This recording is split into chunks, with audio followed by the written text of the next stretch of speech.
RFL এর, এটা RFL এর একটা র্যাক নিলাম, এই যে গ্রিন কালারের। তো এই র্যাকটা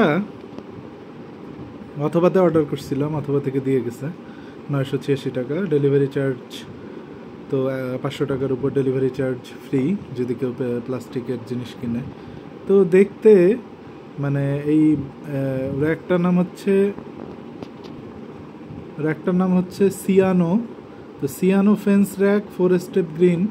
এটা সিয়ানোর আরেকটা কালার আছে উড কালারে আমি একটা টুল কিনেছিলাম, খুবই শক্ত, তাই এই জন্য এই সিয়ানোরই নিলাম একটা হচ্ছে র্যাক। র্যাকটা এত মানে উইক, এত দুর্বল, আরএফএল প্লাস্টিক মানে দেখাচ্ছে আপনাকে একটা, দিচ্ছে আরেকটা। আমি দেখাচ্ছি, দাঁড়ান, মানে র্যাকটা দেখাই।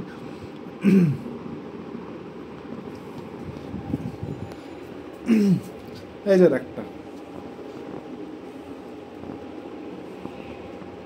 র্যাকটার অবস্থা,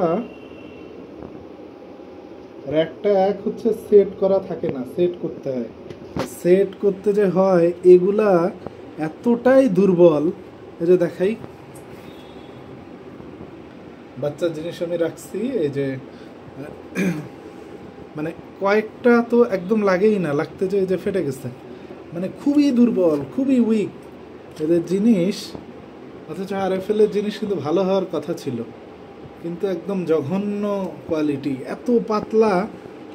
এই সিয়ানো ওদের যে র্যাক, সিয়ানোর জিনিস যে এত খারাপ হবে আমি চিন্তাতেও নিয়ে আসতে পারি নাই, যে এরা আসলে এতটা এখন খারাপ করছে।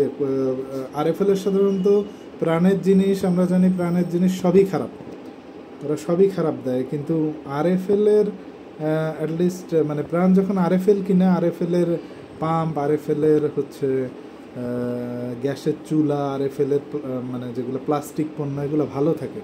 কিন্তু এরা এত দুর্বল, এই যে দেখেন টিপ দিলে ভেঙে যাবে এরকম অবস্থা, এরকম বাজে করে ফেলছে আর কি, কোয়ালিটি খুবই বাজে। এই যে দেখেন, দেখাই, কোয়ালিটি খুবই বাজে। কেউ যদি কিনতে চায় তাহলে এই ধরনের আরএফএল এর জিনিস কেনা থেকে অবশ্যই বিরত থাকবেন। মানে ওখানে যেয়ে অবশ্যই ওদের শোরুম থেকে যেটা শক্তপোক্ত এই জিনিসটা কেনা বেটার। খুবই দুর্বল, খুবই উইক, খুবই খারাপ মানের প্লাস্টিক দিয়ে বানানো।